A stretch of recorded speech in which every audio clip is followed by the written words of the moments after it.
మొన్న జరిగిన ఎన్నికల్లో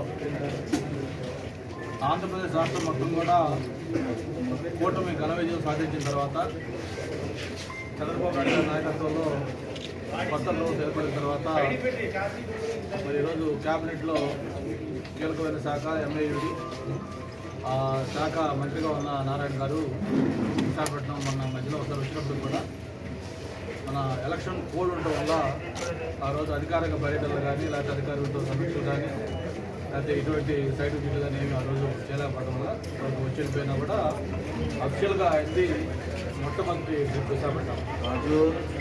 ఈరోజు ఆంధ్రప్రదేశ్లో మొత్తం ఉమ్మడి 13 జిల్లాల్లోనే జీవీఎంసీకి ఒక ప్రత్యేకమైన ప్రాధాన్యత.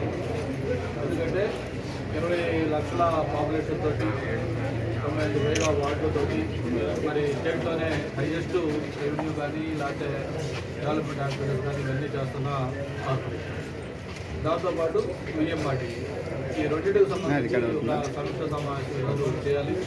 అలాగే అధికారులతో కూడా అందరితో కొత్త వాళ్ళు గవర్నమెంట్ భారీగా వచ్చారు కాబట్టి కలెక్టర్ కానీ విఎంఆర్టీ కానీ వీళ్ళందరూ అధికారులు వాళ్ళంతా కూడా మాట్లాడాలని చేసినటువంటి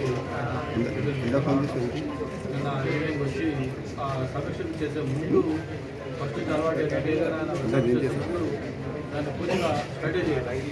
ఏదో కాగితాలు ఇస్తే చూసి అలవాటు మరి ముందు నేను మార్నింగ్ 7 o'clockకే ఫీల్డ్లోకి వెళ్ళాలి, ఎక్కడికి వెళ్తే బాగుంటుంది చెప్పని ఈ ఏదైతే వేస్ట్ మేనేజ్మెంట్ సంబంధించిన సాలిడ్ వేస్ట్ సంబంధించిన ప్లాంట్స్ అని తీసుకోవడం దానికి సంబంధించి రావడం మేము సంబంధించిన చూసాం.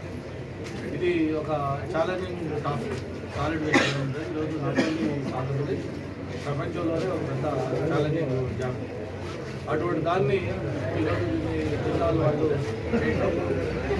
చిన్న చిన్న ఫంక్షన్స్ లేకపోతే కూడా ఒక ఎక్సలెంట్గా ఫంక్షన్ చేస్తున్నా. ఇది అయితే నేను ఉంటే ఈ ఏదైతే ఈ లొకేషన్ ఉందో స్టార్టింగ్గా ఇది చాలా ఇంపార్టెంట్. అంటే ఎంత ఇంపార్టెంట్ అంటే ఒక పక్క నేషనల్ హైవే, ఇంకో పక్క బీచ్, మధ్యలో ఐటీ హిల్స్, ఋషికొండ హిల్స్, అలాగే టూరిజం ప్రాజెక్ట్, దాంతోపాటు one of the best residential colony. అటువంటి లొకేషన్లో ఆ రోజు ఎప్పుడో అప్పటికి ఇంకా అంత డెవలప్ కానీ ఏరియాలో దీన్ని పెట్టుకోవడం. మరి ఇక్కడి నుంచి మళ్ళీ లాస్ట్ టైం 2014-19లో గవర్నమెంట్ ఉన్నప్పుడు ముఖ్యమంత్రి గారిని మనం గుర్తుంది.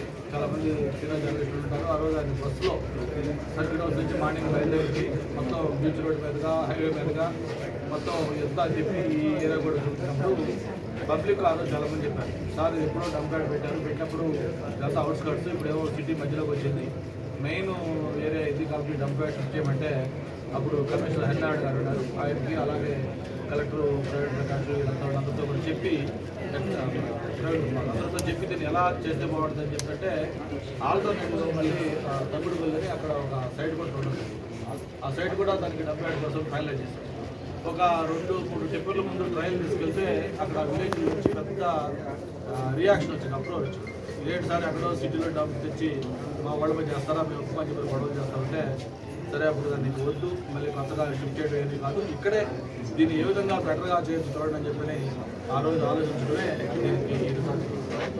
దానికి సంబంధించి ప్రత్యేకంగా మినిస్టర్ గారు కూడా ఆ ఢిల్లీ అలాగే టోక్యో ఇట్లా ఎక్కడైతే వరల్డ్లో బెస్ట్ వేస్ట్ మేనేజ్మెంట్ ప్లాంట్స్ ఉన్నాయో అన్నీ స్టడీ చేసి కాస్ట్ ఎక్కువైనా కూడా ఇది స్మెల్ రాకుండా పబ్లిక్ ఇన్ఫ్లుయెన్స్ రాకుండా పెట్టాలని చెప్పని అనుకొని ఆ రోజు జిల్లాలో మాట్లాడి ఎవరో చెక్ చేసి దీన్ని స్టార్ట్ చేయండి. అయితే మధ్యలో నేను వచ్చినప్పుడు అడిగాను, గత 5 ఏళ్లలో ఎక్కడ కూడా దీన్ని మళ్ళీ సమీక్షించడం కానీ ఏమవుతుందో పట్టుకుందో పాపాల పాల. మరి కొత్తగా ప్రభుత్వం ఎప్పటికీ 2.5 months కూడా కాలం అయిపోయిన వెంటనే దీన్ని ఇంపార్టెన్స్ గుర్తుపెట్టుకొని ఆ రోజు వచ్చి మళ్ళీ వెంటనే ఈరోజు ఆయన దీన్ని చూడటం కూడా జరిగింది. ఆయన ఒకటే మేము రిక్వెస్ట్ చేస్తా ఉన్నాం, డెఫినెట్గా చాలా బాగా ఫంక్షన్ చేస్తా ఉన్నాం. అయినప్పుడు కూడా మనం అక్కడికి వెళ్ళినప్పుడు మాస్కులు పెట్టుకొని చూసుకున్నప్పుడు కూడా కొంత నల్లని ఇంకా వస్తూ ఉంది. నేను మన వాళ్ళతో మాట్లాడినప్పుడు కూడా ఇంకా కొంచెం డబ్బులు ఖర్చు పెట్టి అంటే కమర్షియల్గా చూడకున్నది ఒక సోషల్ రెస్పాన్సిబిలిటీ తీసుకొని అవసరం వస్తే గవర్నమెంట్ వాళ్ళకి ఆ వైబిలిటీగా ఫండ్ ఇచ్చా లేకపోతే ఓటు చేశా దాన్ని ఏం చేస్తారనేది మినిస్టర్ గారు సెక్రటరీస్ మాట్లాడి సీఎం గారితో మాట్లాడి ఇక్కడ ఎట్లా ఉండాలంటే స్టీల్ ప్లాంట్ అడ్వర్టైజ్మెంట్ ఇస్తూ ఉంటాం. అప్పుడు ఆ ప్లాంటేషన్ అయిన తర్వాత సిటీలో కంటే కూడా అంత పెద్ద బ్లాస్ట్ ఫర్నెస్లో కూడా మినిమం 2-3 degrees మినిమం టెంపరేచర్ తక్కువ ఉంటుందని ఛాలెంజ్ చేశారు. అంటే అంత ప్లాంటేషన్ చేశారు. అలాగే మీరు ఇక్కడ ఏదైతే సాలిడ్ వేస్ట్ ప్లాంట్ ఉంటుందో చారి గారు కూడా ఒకటి చెప్తాను, మీకు ఏదైనా రిక్వైర్మెంట్స్, మీకు ఏదైనా గవర్నమెంట్ సపోర్ట్ కావాలంటే మినిస్టర్ గారికి చెప్పండి, మీరు దాన్ని అడగండి, గవర్నమెంట్ సపోర్ట్ తీసుకోండి. బట్ స్టేట్ ఆఫ్ ఆర్ట్ ఇక్కడ వరల్డ్లో టోకియోనో లేకపోతే ఎలా చెప్తా ఉన్నాం, వాటిని కంప్లీట్ చేసే విధంగా ఆ టెక్నాలజీ ఇంప్రూవ్ చేస్తారా, అయితే మిగతా ఇప్పుడు చెప్పారు ఆ పిట్ ఉంది, దాని మీద చుట్టూ గ్లాస్ పెట్టి క్లోజ్ చేయొచ్చు, కొన్ని ప్రాక్టికల్ ఆపరేషన్ ఇబ్బందులు ఉన్నాయి. బట్ అవన్నీ మీరు ఎలా చేయాలో ఆఫీసర్స్ తీసుకోండి. బట్ అల్టిమేట్గా ఏంటంటే ప్రజల నుంచి అరే మినిస్టర్ గారు విజిట్ చేశారు, చేసిన తర్వాత చాలా ఇంప్రూవ్ అయిపోయింది, ఇదివరకు కనీసం రోడ్డు మీద అప్రోడ్ స్మెల్ వచ్చేది, ఇప్పుడు ఎక్కడా లేదు, బ్రహ్మాండంగా ఉందనే విధంగా దాన్ని ఇంప్రూవ్ చేస్తున్న రెస్పాన్సిబిలిటీ ఉంది. కమిషనర్గా చూడదు, మీరు ఇందాక ఫస్ట్ ఆర్గనైజేషన్ మీరు కూడా రెస్పాన్సిబిలిటీ.